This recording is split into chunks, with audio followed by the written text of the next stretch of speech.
Hi everybody, it's Geordie from Geordie's Cards here for Pawsome Stamps today, and I'm so excited to be bringing you this gorgeous little fall card featuring some of the new products from the new release.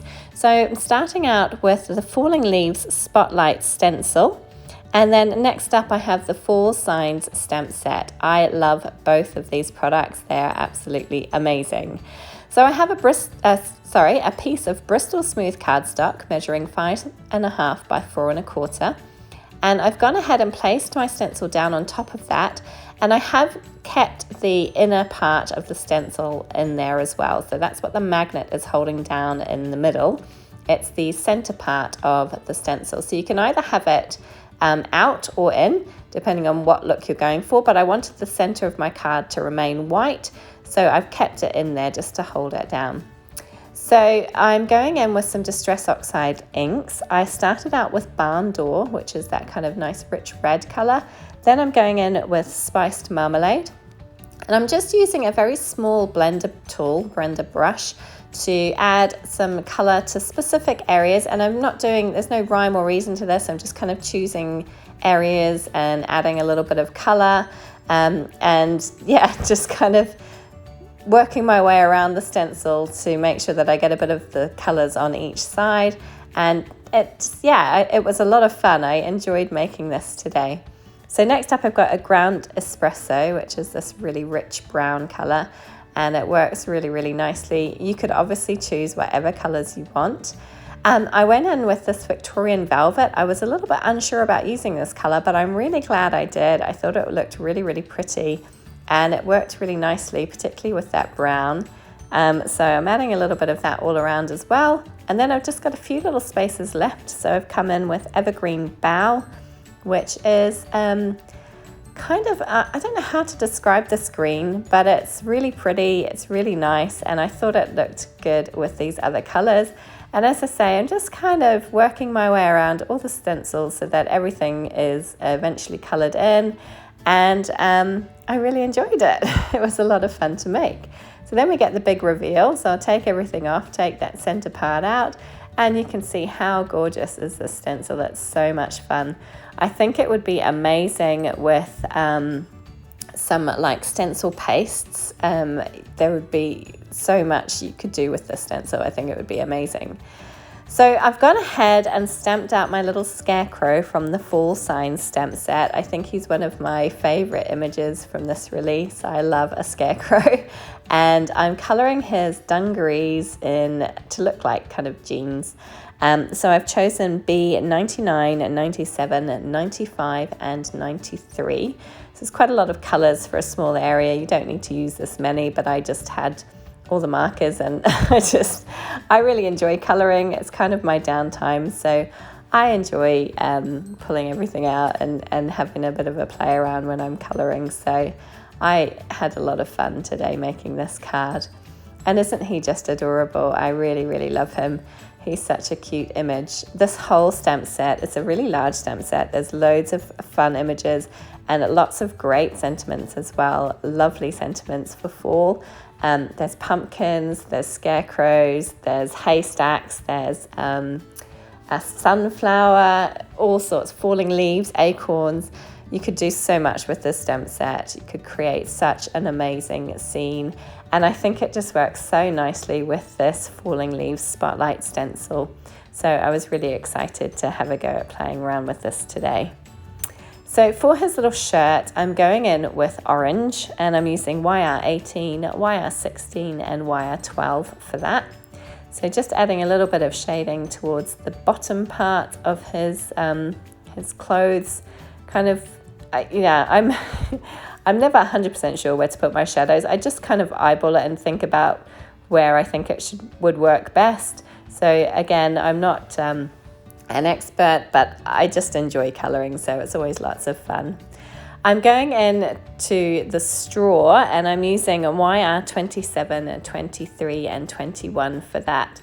And again, just adding some shading under the hat where it would be a little bit darker, and towards the back of his head, which is a bit covered up.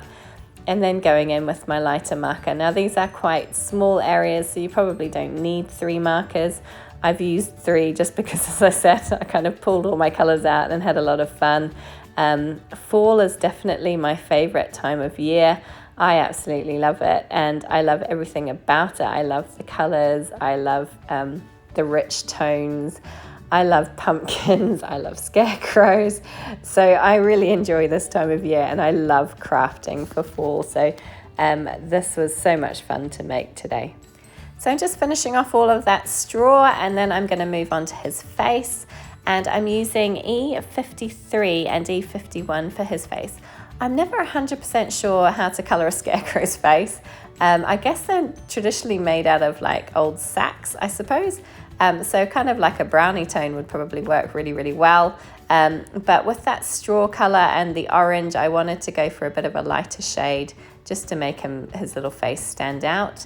And then I'm going in with the YR21 just to add a dot of colour to his nose, and then R20 for his cheeks. Once that's done, it's on to his hat. I'm going to use the B99, 97 and 95 for the band on his hat. These are the same colours that I've used for his little overalls.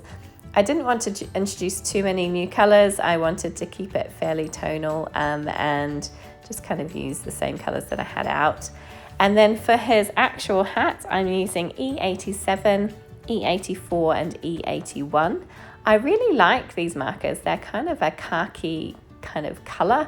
I do find it a little bit tricky sometimes to blend between the E84 and the E81. There's quite a big contrast between those two colours, but I find if you go in a couple of times, give it a couple of coats, that it works out quite nicely, and it does kind of manage to smooth out.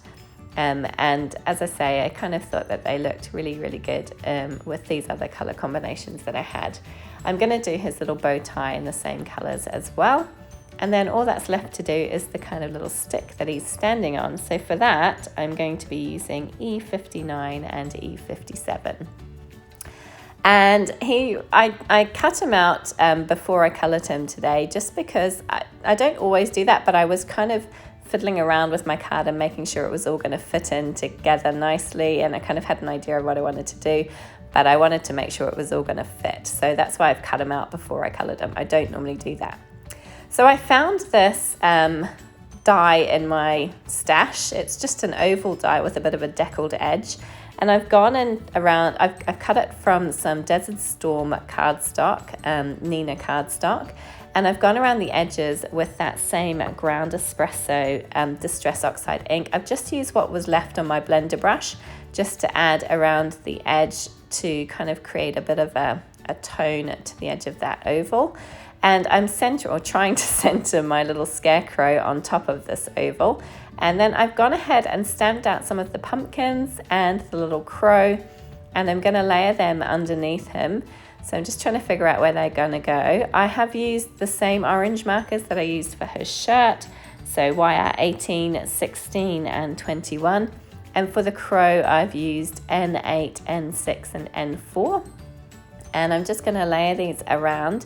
And in the end, I wasn't particularly happy with my placement. I kind of felt like it was a little bit off balance. So I went ahead and stamped out a couple of leaves as well, which you will see in a bit when I come to put it all together. So there we go. I've got my little leaves, and I've used the YR 27, 23 and 21 to colour that leaf in, just to give it a little bit of a golden shade. Now here is this Coffee Llama stamp set, which I have used to get my sentiment, which says sending warm hugs, and I just thought that that was really, really sweet. I'm using some foam squares on the back of my oval just to pop it up.